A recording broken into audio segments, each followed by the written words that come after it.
Ensuite, donc petit récap par rapport à ce qui s'est passé. En fait, donc j'ai passé 48 heures. Donc premier jour, j'ai saigné du nez 2 fois sans raison.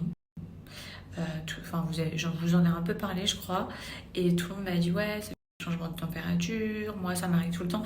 Moi, j'avais jamais saigné du nez de ma vie. Ça veut dire que j'avais déjà entendu parler enfin, j'avais déjà entendu des gens me dire que ça leur arrivait de saigner du nez, que c'était régulièrement, que c'est pas grave, blablabla. Donc grâce à vos messages, ça m'a archi rassurée. Je me suis dit, bon, j'ai saigné 2 fois, genre, même pas 5 minutes. Je me suis dit, bon, c'est pas très grave. Et du coup, pas hier, mais avant-hier, genre, j'ai re-saigné vite fait le matin.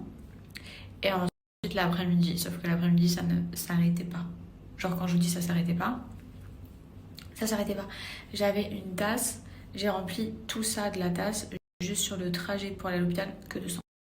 Donc, quand j'ai vu que ça s'arrêtait pas et que bah, j'arrivais plus à faire couler le sang de mon nez, enfin, j'avais beau faire toutes les techniques qu'on m'a dit de faire, ça fonctionnait pas et du coup tout commençait à couler dans ma bouche vu que mon nez il était totalement rempli de sang et en fait ça sortait de ma bouche, c'était où j'avalais le sang ou ça sortait de ma bouche, bref c'était un enfer. J'ai avalé énormément de sang. C'est pour ça qu'une fois en arrivant à l'hôpital, carrément, j'ai vomi du sang. Quand je vous dis j'ai vomi du sang, il y avait un sac plastique qui était, enfin, la taille, vous voyez, d'un sac plastique de course. J'ai rempli tout ça du sac plastique. J'étais archi choquée. Un film d'horreur. Un film d'horreur, à ce moment-là, t'as peur, tu crois que tu vas mourir alors que pas du tout. Mais vraiment, t'es terrorisée. J'ai jamais été en contact de sang comme ça.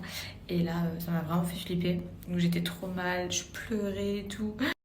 Donc du coup, ils m'ont fait tout un diagnostic, ils m'ont demandé ce que j'avais fait ces derniers jours, si j'avais des maladies, si j'avais des infections, ils m'ont fait un check-up complet en me faisant des prises de sang. J'étais au top de ma forme au niveau des prises de sang, donc ils ont dit c'est bizarre, elle a rien du tout.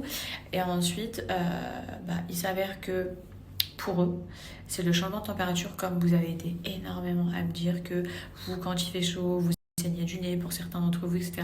Et ils ont dit qu'en fait, le problème que j'ai fait, c'est que j'ai fait France, Dubaï, grave exposé donc à la chaleur, et j'ai enchaîné avec un sauna à plus de 70 degrés. Et en fait, quand je leur ai dit, déjà quand je leur ai dit que je venais de France, ils m'ont dit c'est le changement de température, mais quand je leur ai dit qu'en plus j'ai été dans un sauna, ils m'ont dit ah mais ils ont tapé une grosse barre et ils m'ont dit bah c'est ça en fait, vous pouvez pas faire France, à peine arrivé ici avec le choc climatique et enchaîner dans un sauna à plus de 70 degrés. Donc voilà, pour eux c'était ça. Du coup ils m'ont foutu des mèches immenses dans le nez, ils ont dû me tenir. Je vous explique, ils ont dû me tenir, c'est-à-dire que ils ont commencé à m'expliquer qu'ils avaient des genres de bâtons, des mèches immenses dans le nez pour que ça absorbe tout le sang. Plus ils m'ont fait une piqûre qui stoppe tout écoulement de sang, peu importe de ton corps. Donc ils m'ont fait ça, plus ils m'ont foutu les mèches. Et ils m'ont dit on te les laisse 24 heures, 48 heures dans le nez. Quand ils me les ont amenés, le médecin il a dit ouais je préviens, ça va faire très mal. Très mal. Et là, ils m'ont tous tenu, ils m'ont attaché, genre limite ils me tenaient. Et le médecin, donc les femmes me tenaient, le médecin il enfonçait les tiges.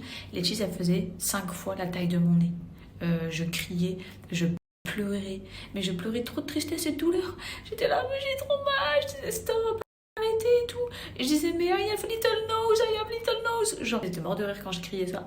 Et en plus je criais ça en pleurant. Je disais mais j'ai un tout petit nez, vous m'enfoncez des mèches immenses et tout, au secours. Enfin genre arrêtez. Bref, je le savais, ils n'ont pas réussi à rentrer les bâtons qui sont plus longs que ma tête limite dans mon nez. Donc à un moment ça a bloqué. Je vous jure, j'avais l'impression qu'ils allaient décoller mon nez. Genre, c'était un truc de fou. La sensation, elle était hardcore. Et du coup, je pleurais et tout. Genre, du coup, ils ont compris que c'était trop dur pour moi. Du coup, ils ont coupé les mèches. Donc, ils m'ont pas rentré la longueur qu'ils avaient prévu de me rentrer. Et suite à ça, ils m'ont dit, on préfère te garder ici avec les mèches plutôt que tu rentres. En fait, ici, ils sont pas du tout saturés dans les hôpitaux comme en France. Du coup, ils ont trop envie, enfin, c'est limite, ils ont envie de te garder plus longtemps que prévu, tu vas le dire. Et donc, ils devaient me garder une nuit. Et puis, au final, ils m'ont dit, ouais, vu que tu vas les garder 48 heures, on préfère quand même que tu restes vraiment au calme ici. Donc, reste de nuit. Du coup, je suis restée de nuit. Ça s'est automatiquement arrêté une fois qu'ils m'ont mis les mèches et qu'ils m'ont fait la piqûre. Et ensuite, j'ai passé juste vraiment 2 jours de repos sous perf, à reprendre des vitamines et tout, parce que j'avais perdu du sang, tout ça, tout ça. Et